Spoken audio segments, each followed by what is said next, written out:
As chief of police, what is the responsibility that you want on us as a community when it comes to gun violence and carrying guns? Because to be honest with you, there's a rule set up where man is able to, in the Constitution, where they can bear arms. Correct. We have abused that law. Yeah. We have abused that responsibility. Facts. My favorite comic hero is Spider-Man. Okay. And because of that, the number one rule that Spider-Man talks about is with much power comes much responsibility. That's right. So, as Yeah. chief of police, Yeah. where's our responsibility when it comes to guns, and have we corroborated and did what we needed to do as far as keeping the gun violence or the gun crime off of Newport News, Virginia? You went deep with me on that. Spider-Man and Peter Parker, right? Don't think I don't know who they are, right? Don't think I know. You're right. Absolutely. So I will tell you, it's when you talk about firearms, I'll talk it on two sides. Yes, sir. It does seem, when we were kids, I don't care, high school, whatever, if you got into a shoving match or whatever, verbal, it was just over the next day. It didn't linger. Today, Yes. I see younger and younger people with quick access to firearms, whether it's in a vehicle, they have it on them, that pull it, and the first thing they pull that trigger. And I think a lot of it is emotion and anger. Right. But once you pull that trigger, that projectile that comes out, you can't take it back. Talk about it, Chief. Talk about it, Chief. Man, somebody that pushes someone down is very different than someone fires around and someone may never walk again. God forbid you take someone's life, that you're in a wheelchair for the rest of your life. It's just some of that anger and frustration. So one, I think that's why we have to start younger. But there are a lot of firearms out there. We probably remove about 1,000 firearms from the street. We track, Wow. in law enforcement, you track everything. Yes. Every Monday and every Thursday, we're getting crime data and stats, and that's one of the things. Look, how many firearms have we removed from the street this week? How many total for the year? And it's Wow. overwhelming. It really, and some of the firepower that's out there, vests that we wear, it's not meant for you're not. That stuff goes right through, and I mean through walls, people. So the type of firearms. The switches where you just add something to a firearm and it becomes automatic. And Right. Shoot 10 or 12 rounds in a matter of seconds. Wow. Yeah, so I think you got to value life. There are a lot of firearms, and it's just, we didn't get here overnight. We're not going to change it overnight. And some say, why do you even spend that much time in it? You're not going to fix it. Look at where, but when we say, we can't fix it, we just got to quit, then we've already lost. Yeah. It's almost like we may not win it today, but we're going to be in a fight. Yeah, we're going to be in a fight. absolutely. We're going to finish this round.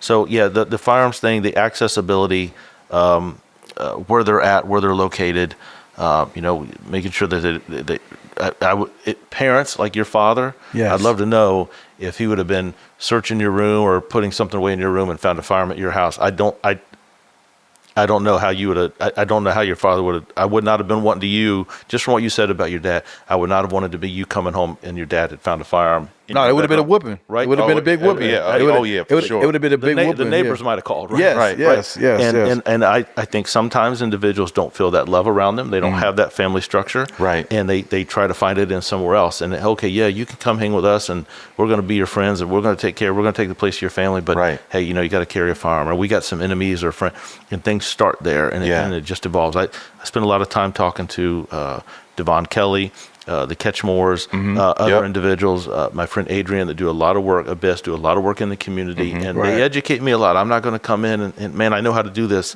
What I do know how to do is talk to people, communication, and Right. hear other perspectives. So yeah, the gun violence.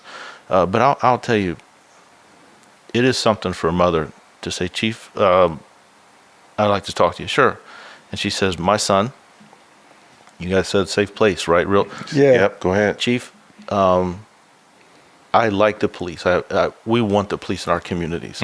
So, I always ask when we do our CompStat presentations, where they present out to us every Thursday, we look at the crime reduction in this neighborhood and that neighborhood. I will ask the officers or the captain of those precincts, are we getting complaints about over-policing, that there's too many police here? And Chief, no.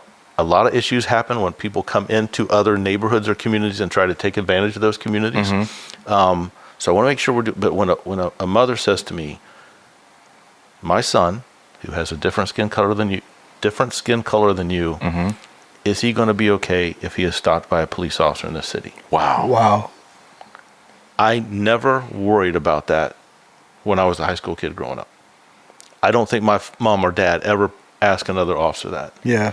So that was hard for me early on, and even Yeah. hearing it now. So, but let's not dismiss it. Let's have that conversation. That hearing that's a real concern. Hey, I'd love to meet your son. I'll come talk to him, whether it's church group, high school, friends. I'll come to your house. But as long as always comply with what's going on and complain later. But I will tell you, just being honest, when a police officer makes a traffic stop, we are just as nervous. We Absolutely. Don't know, I don't know, there's a license plate on a car, but I don't know who we're going to talk to. I don't know who that individual is. I don't know if that individual may have a warrant on file or has done some type of violence. Officers are just as nervous on traffic stops. And that's one of the things we work with those kids and try, like, hey, well, let's do role reversal. You be the officer, and we'll be the high school. But I think you have those conversations. Yeah. I think that your dad investing that in you is so important. Those life lessons. Yeah. And that's why I don't want people just to meet me or a police officer when something bad happens. Yeah. Hey, Chief.